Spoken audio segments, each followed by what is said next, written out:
it's Julie from Honey Hoolies Designs.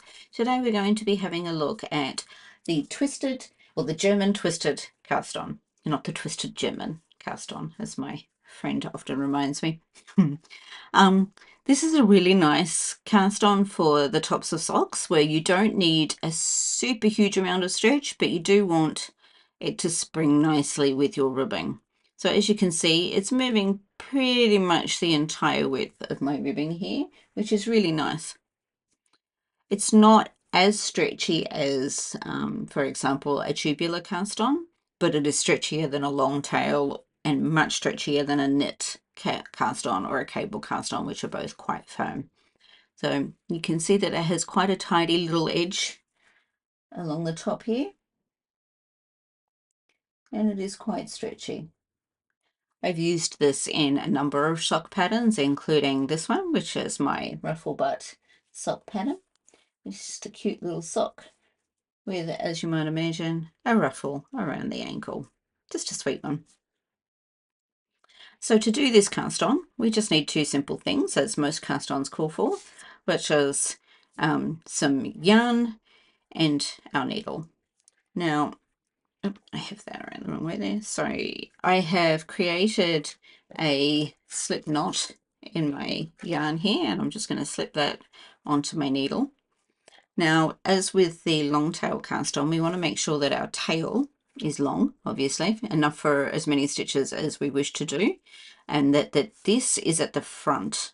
So this is going to be at the front of our hand, or between our hand and my body, and the end of the yarn that is still attached to the ball is at the back.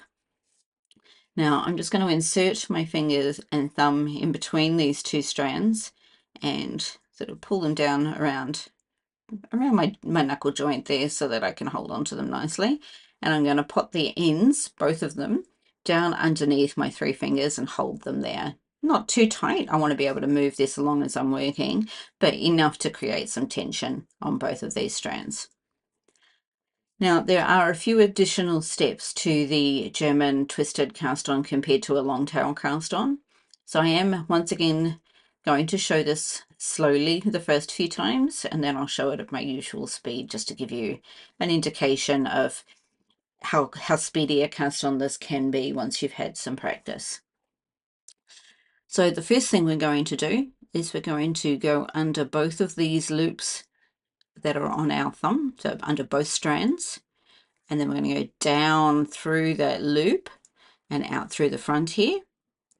And then we're going to go over the top and underneath the strand that is wrapped around our index finger.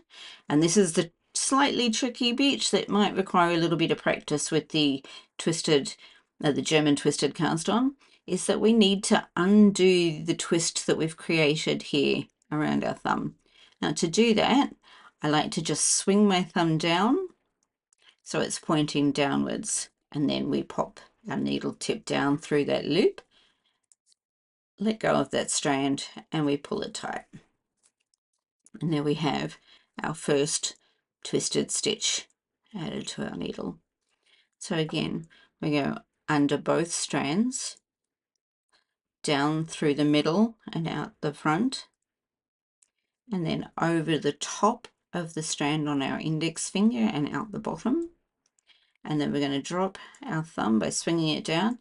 Keeping this quite taut will help you to not drop this loop and make this much easier. And then just down through the middle, let go and give it a nice little tug. Every now and then we're going to have to just pick up these strands again. The loop will just get a little bit too long to work with, and you'll know when that happens, you'll feel it. So again, under both, down through the middle and out the front, and then over the top and underneath, drop our thumb to untwist that loop, and then through the middle and out the front again. Give that a little tug. Now you may find another method of untwisting the loop. So this bit here, you might find that you just need to go sideways, and then you're comfortable, especially if you put your index finger over the top to hold this here, you might find that you're comfortable to just go through like that without having to swing your thumb all the way down. I just tend to prefer to go all the way down. That's just a personal preference, my style. So I'll do a few stitches here at more of my usual speed. This is not quite my full speed just because it's a little tricky with the camera setup here, but that's okay. That'll give you an idea of the fact that this is faster than it will feel when you first start. That step especially of dropping, of untwisting the loop.